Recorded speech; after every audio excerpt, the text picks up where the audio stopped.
नमस्कार, सत श्री अकाल, आदाब। मेरा नाम मनदीप पुनिया है और आप सुन रहे हैं पंजाबी रेडियो यूएसए। मैं एक बार फिर हाजिर हूँ नए बुलेटिन के साथ और शुरुआत करते हैं आज की मुख्य खबरों से। जम्मू कश्मीर में अनाउंस हुए विधानसभा चुनाव को लेकर वहां की रीजनल पार्टी नेशनल कॉन्फ्रेंस और पीडीपी ने चुनाव लड़ने का फैसला लिया है। नेशनल कॉन्फ्रेंस ने तो आज अपना चुनावी मैनिफेस्टो भी जारी कर दिया है, जिसमें उन्होंने जम्मू कश्मीर की स्वायत्तता पर कोई बात नहीं की है, बल्कि बिजली और पानी फ्री देने की बातें कही हैं। दुनिया भर के आसमान आज ब्लू मून का इंतज़ार कर रहे हैं। हालांकि ब्रिटेन में ब्लू मून दिखने लग गया है, वहां पर इसका रंग गहरा लाल दिख रहा है, जबकि भारत में आज की रात या कल की रात ब्लू मून दिख सकता है।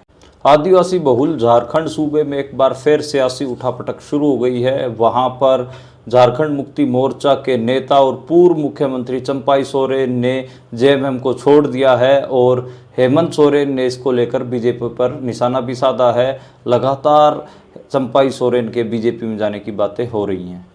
बीजेपी ने मंत्रालयों में सेक्रेटरी लेवल के अफसर लगाने के लिए लेटरल एंट्री की पोस्टें निकाली हैं। इसको लेकर कांग्रेस के नेता राहुल गांधी ने बीजेपी के खिलाफ मोर्चा खोलते हुए कहा है कि ये भाजपा का राम राज्य संविधान के खिलाफ है। इसके अलावा अखिलेश यादव ने भी 2 अक्टूबर को लेटरल एंट्री के खिलाफ बड़ा आंदोलन करने का फैसला लिया है।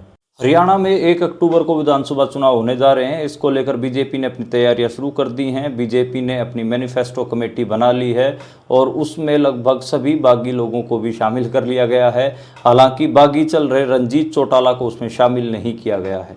हरियाणा में राज्यसभा चुनाव भी होना है और उसमें भाजपा किरण चौधरी को अपना उम्मीदवार बना सकती है। हालांकि कांग्रेस ने अभी तक अपना कैंडिडेट अनाउंस नहीं किया है और नामांकन की आखिरी तारीख 21 अगस्त है।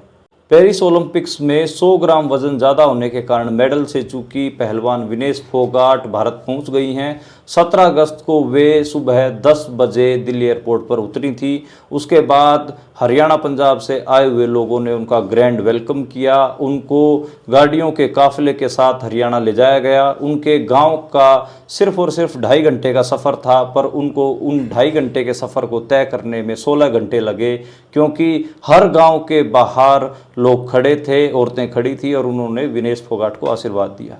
मोहाली के वीआर मॉल में बम होने की सूचना मिलते ही वहां पर पंजाब पुलिस पहुंच गई है और मॉल को खाली करा लिया गया है। वीआर मॉल के ईमेल पर यह सब सूचना आने की खबर है। इसके अलावा वीआर मॉल सूरत को भी खाली करवाया गया है, जो कि गुजरात में पड़ता है।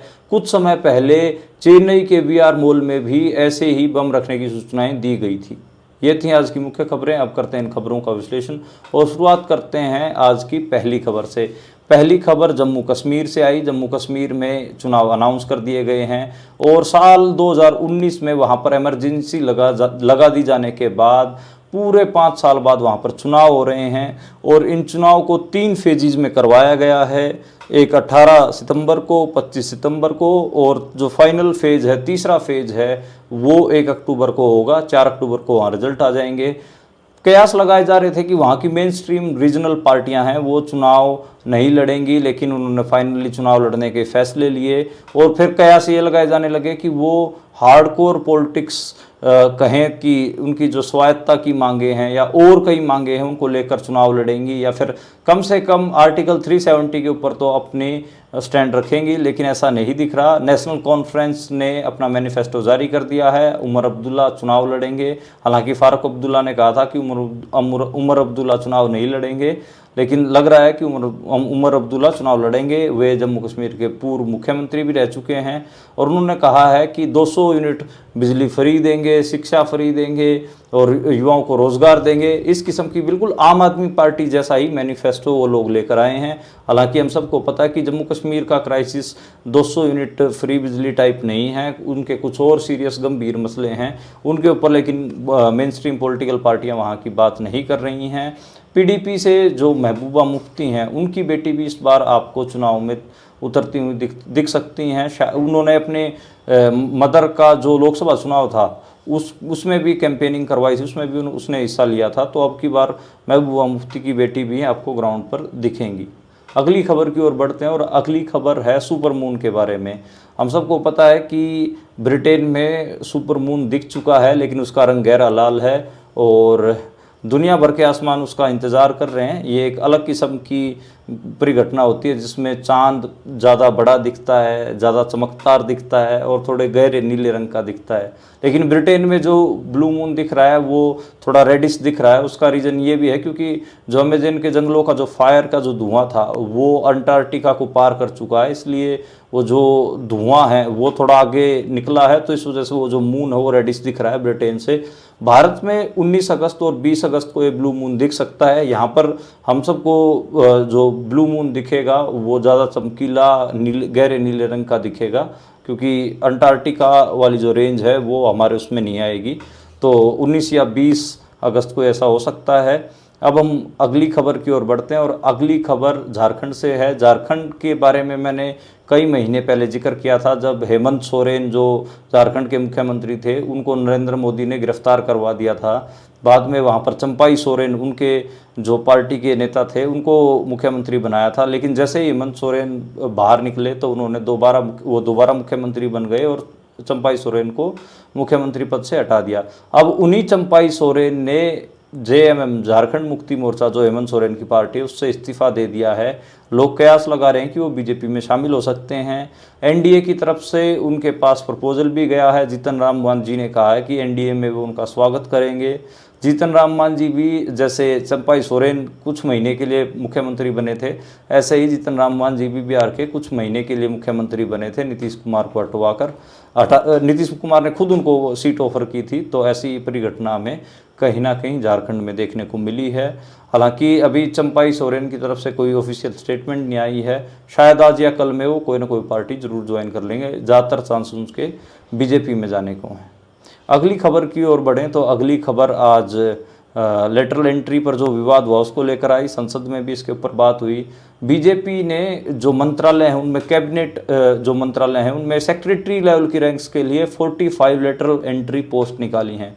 यानी कि जो मिनिस्ट्रीज़ में जो सेक्रेटरीज होते हैं उनके लिए लेटरल एंट्री के थ्रू पोस्टें निकाली हैं, जिनमें जो प्राइवेट लोग कंपनियों में जो काम करने वाले लोग होते हैं या फिर जो जिनका सर्टेन एक क्राइटेरिया होता है वो लोग भी अप्लाई कर सकते हैं। तो इसको लेकर कांग्रेस और अखिलेश यादव और मायावती ये सब हमलावर हैं, क्योंकि लेटरल एंट्री में रिजर्वेशन नहीं होती। और राहुल गांधी ने कहा है कि जो भाजपा का राम राज्य है वो भारत के संविधान के खिलाफ है, क्योंकि इन पोस्टों में रिजर्वेशन नहीं होगी। सीधे ऐसे अफसर लगाए जाएंगे जो कहीं ना कहीं आरएसएस से जुड़े होंगे। अखिलेश यादव ने भी इसी किस्म की बात कही है। और अखिलेश यादव ने तो ये भी कहा है कि अगर ये लेटरल एंट्रीज में अगर आपने रिजर्वेशन लागू नहीं किया तो 2 अक्टूबर को वो आंदोलन करेंगे। बहन मायावती ने भी यही कहा है कि कहीं ना कहीं इस किस्म की जो डायरेक्ट भर्तियां होती हैं अफसरों की उसमें रिजर्वेशन को नज़रअंदाज किया जाता है और पार्टी कार्डर को भर लिया जाता है। तो ये बड़ा एक विवाद का मामला है। भाजपा जब से आई है तो उन्होंने कौशल रोजगार निगम के थ्रू भर्तियां करी हैं, लेटरल एंट्रीज के थ्रू अफसर बनाए हैं। तो इसको लेकर काफ़ी विवाद होता है कि वो कहीं ना कहीं जो आरएसएस का कार्डर है उसको अफसर बना देते हैं डायरेक्ट। तो इस वजह से ये सब विवाद हो रहा है।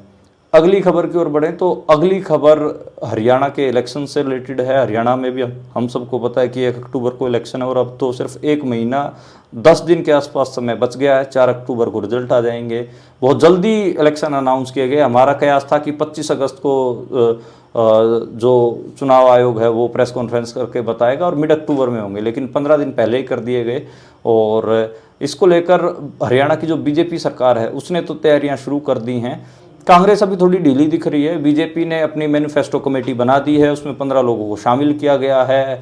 कुलदीप बिश्नोई हों या फिर किरण चौधरी हों या फिर और भी बड़े बड़े नेता हों बीजेपी के, सब उसमें शामिल किए गए हैं। मुख्यमंत्री तो शामिल रहेंगे ही, नायब सिंह सैनी, और कहीं ना कहीं सभी को शामिल किया गया है। लेकिन एक नाम उस मैनिफेस्टो कमेटी में नहीं है, वो नाम है रंजीत चौटाला, जो कि कैबिनेट मिनिस्टर हैं बीजेपी के इसमें, लेकिन बीजेपी से आजकल वो बागी हो रखे हैं। उसका कारण है गोपाल कांडा। गोपाल कांडा बेसिकली एक पार्टी चलाते हैं हलोप्पा। उनकी वैसे तो एक ही सीट आती है, गोपाल कांडा ही जीतते हैं सिरसा से, लेकिन अब की बार उन्होंने 5 सीटें डिमांड की हैं बीजेपी से और बीजेपी के साथ अलायंस में हैं। और रानिया सीट ऐसी सीट है जिससे चौटाला परिवार ही चुनाव लड़ता रहा है, रणजीत चौटाला वहाँ से चुनाव लड़ते रहे हैं। रानिया से गोपाल कांडा ने हलोपा की टिकट पर अपने भाई के बेटे धवल कांडा को मैदान में उतार दिया है। धवल कांडा के मैदान में उतरने के बाद रणजीत चौटाला असहज महसूस कर रहे हैं और कह रहे हैं कि ये बीजेपी की साजिश है। तो कहीं ना कहीं बीजेपी के बागी होने के कारण रणजीत चौटाला को मैनिफेस्टो कमेटी में नहीं रखा गया है। तो कयास लगाए जा रहे हैं कि रणजीत चौटाला पार्टी को छोड़ भी सकते हैं, निर्दलीय चुनाव लड़ सकते हैं। तो देखना होगा कि आगे की क्या प्रक्रिया रहती है, क्या सेट चीज़ें होंगी। तो इसको लेकर बहुत सारी बातें हो रही हैं। दूसरा, जो हरियाणा में राज्यसभा चुनाव भी है और उसको लेकर भी बीजेपी ने तैयारियां शुरू कर रखी हैं, बल्कि अपना कैंडिडेट फाइनल कर लिया है। कल शायद वो नॉमिनेशन फाइल कर सकती हैं। किरण चौधरी राज्यसभा की उम्मीदवार होंगी बीजेपी की तरफ से, और कांग्रेस अभी तक अपना कैंडिडेट फाइनल नहीं कर पाई है। लोग कह रहे हैं कि कहीं ना कहीं कांग्रेस कोई भी उम्मीदवार उतारेगी नहीं, जिसके कारण जो डायरेक्ट फायदा होगा वो बीजेपी को ही होने वाला है। तो इसको लेकर बहुत सारी चीज़ें हो रही हैं। और इसको ये भी कहा, जेजेपी जो पार्टी है दुष्यंत चौटाला की, दुष्यंत चौटाला ने ट्वीट करके कहा है कि जेजेपी के 4-5 विधायक कांग्रेस के पास पहले ही जा चुके हैं और एक हिसाब से गिनती भी है कांग्रेस के पास। तो कांग्रेस कैंडिडेट अनाउंस करना चाहिए राज्यसभा का, लेकिन डायरेक्टली कहीं ना कहीं इनडायरेक्टली बीजेपी से भूपेंद्र हुड्डा की सेटिंग है, इस वजह से वो कैंडिडेट नहीं उतार रहे। तो इस किस्म का प्रचार दुष्यंत चौटाला चला रहे हैं। भाई साहब, आप तो 4.5 साल बीजेपी के साथ सरकार में थे, तो आप तो डायरेक्ट सेटिंग थी चलो हुड्डा की, तो आप इनडायरेक्ट सेटिंग कह रहे हो। हालांकि मैं हुड्डा का बचाव नहीं कर रहा, कांग्रेस पार्टी को कोई ना कोई राज्यसभा उम्मीदवार उतारना चाहिए। भूपेंद्र हुड्डा को ये मौका ऐसे ही नहीं जाने देना चाहिए। और कहीं ना कहीं ये बड़ी गलती भूपेंद्र हुड्डा कर रहे हैं। इसी वजह से जो अपोजिशन के लीडर्स हैं उनको भी मौका मिल रहा है उनके ऊपर हमला करने का। अगली खबर की ओर बढ़ें तो अगली खबर विनेश फोगाट के बारे में है। आप सबको पता है कि 7 अगस्त को बेटी फाइनल में पहुंच गई थी, भारत की बेटी, और 50 किलो की शानदार महिला पहलवान, लेकिन 100 ग्राम वजन ज़्यादा रह जाने के कारण उनको फाइनल नहीं खेलने दिया गया। मेडल से भी उनको वंचित कर दिया गया, जबकि सिल्वर मेडल तो उनका बनता था। खैर, वो 17 अगस्त को सुबह 10 बजे भारत में उनकी फ़्लाइट लैंड हुई। उसके बाद एयरपोर्ट पे उनका लोगों ने ज़बरदस्त स्वागत किया। उनको कारों के काफ़िले में ले जाया गया गांव की तरफ। उनका गांव चरखी दादरी में पड़ता है, बलाली गांव है, और एयरपोर्ट से 120 किलोमीटर पड़ता है लगभग, और 120 किलोमीटर का सफ़र 2.5 घंटे में वो पूरा हो जाता है।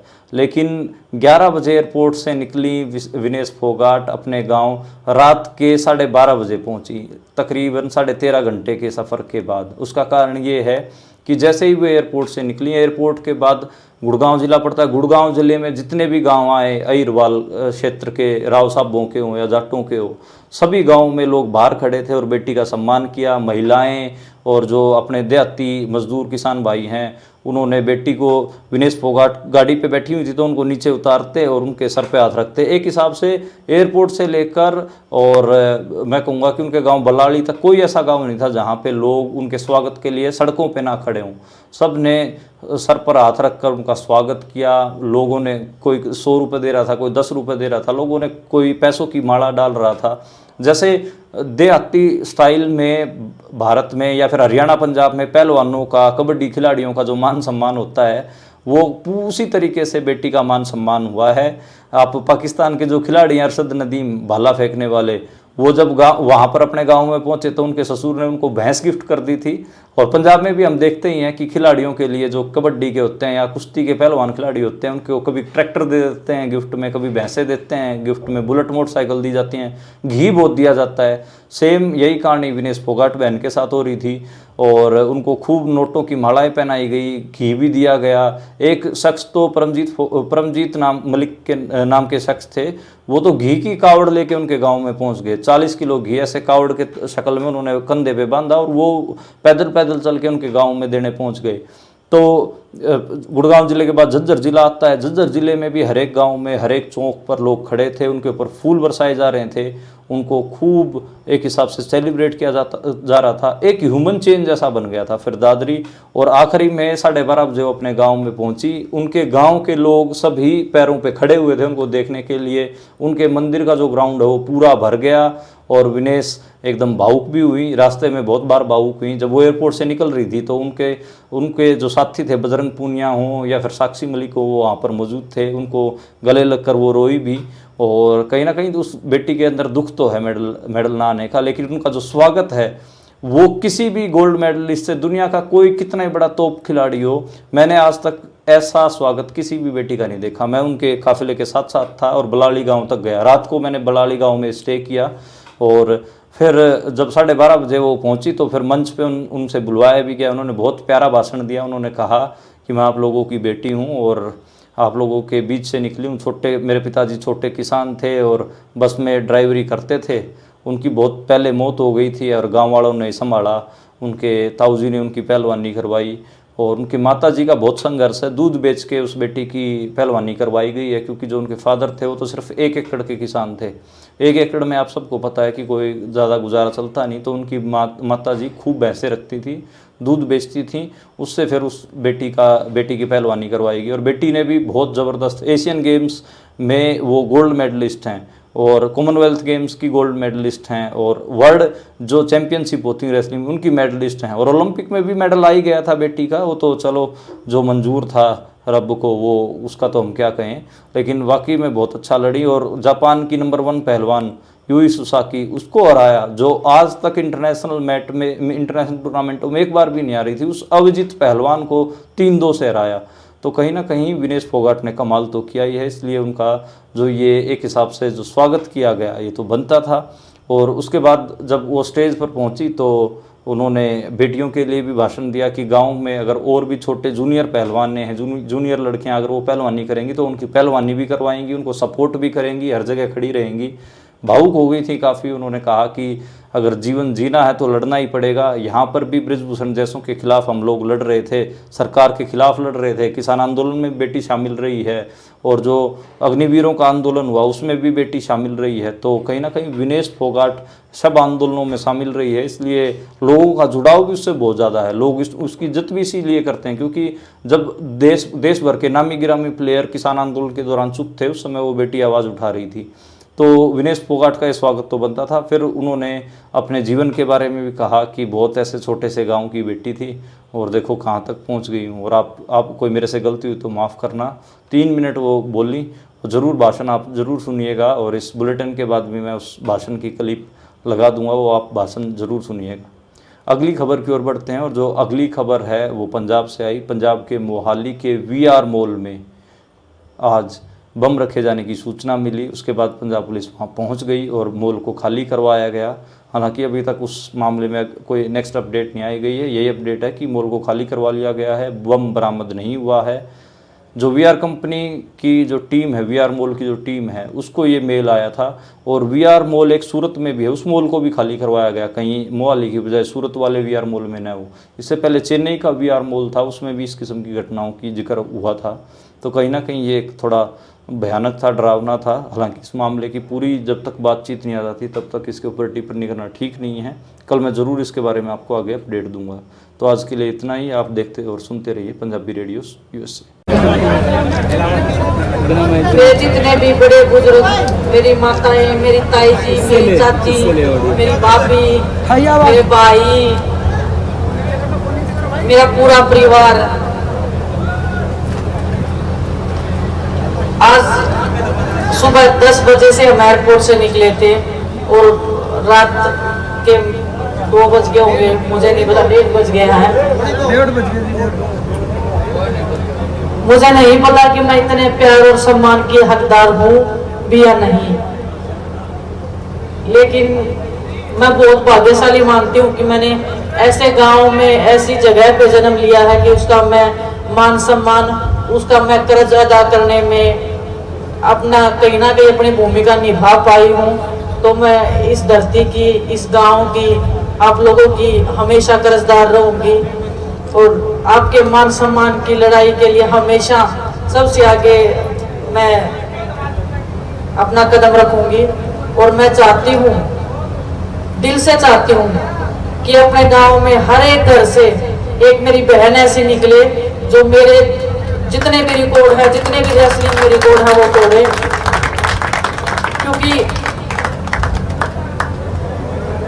अगर हमारे गांव से अगर कोई नहीं निकला है तो बहुत दुख होता है कि हमने इतना अचीव किया है, हमने रास्ते खोले हैं, हमने उम्मीद दी है, तो हमारी बहनों को वो जगह, वो हमारी जो जगह है, जो हमारे बाद में जो उसको भरना है, तो वो उसका दायित्व निभाएं। और आप सब मेरे बड़े बुजुर्ग जितने भी हैं, मेरी बहनों का जरूर साथ दें। वो बहुत कुछ कर सकती हैं, बस उनको एक आपका सहारा, आपकी उम्मीद, आपका विश्वास चाहिए। बस मैं ज्यादा ना बोलते हुए, आप मतलब हमेशा कर्जदार रहूंगी मैं इस देश की, इस मिट्टी की, और सबसे ज्यादा इस गांव की, जो इतना प्यार और मान सम्मान आप मुझे देते हैं। और जितना भी हो सकता है मैं अपने गांव के लिए कभी भी किसी भी टाइम पे, जितना मैंने कुश्ती में सीखा है, जितना मेरे पास, जितना भी भगवान ने मुझे नहीं पता टैलेंट दिया है, मेहनत है क्या है, लेकिन जितना भी मेरे पास में, मैं चाहती हूँ कि मेरी गांव की हर एक मेरी बहन को मैं वो सिखाऊं और वो मेरे से भी ज्यादा ऊंचे मुकाम पे जाए। और जब वो जाएगी तो मैं गर्व से कह सकूंगी कि ये बहन मेरे गांव से है और मैंने मतलब उसको सिखाया है या जो भी है। लेकिन मतलब मैं चाहती हूँ कि वो हर एक रिकॉर्ड हमारे गांव से वो टूटे। और मेरी बहनों को आप सबका सपोर्ट चाहिए बस। तो आप सबका बहुत बहुत धन्यवाद। इतनी रात में आप सब लोग इतना सपोर्ट, इतना प्यार दिखा रहे हैं। आपका कर्ज मैं नहीं चुका पाऊंगी, लेकिन मैं हमेशा पूरी जिंदगी जब तक मैं जिंदा रहूंगी कोशिश करूंगी कि आपका कर्ज, हर एक उम्मीद, हर एक आपका जो विश्वास है, मैं उसको कभी ना तोड़ूं, हमेशा बरकरार रखूं। बहुत बहुत धन्यवाद।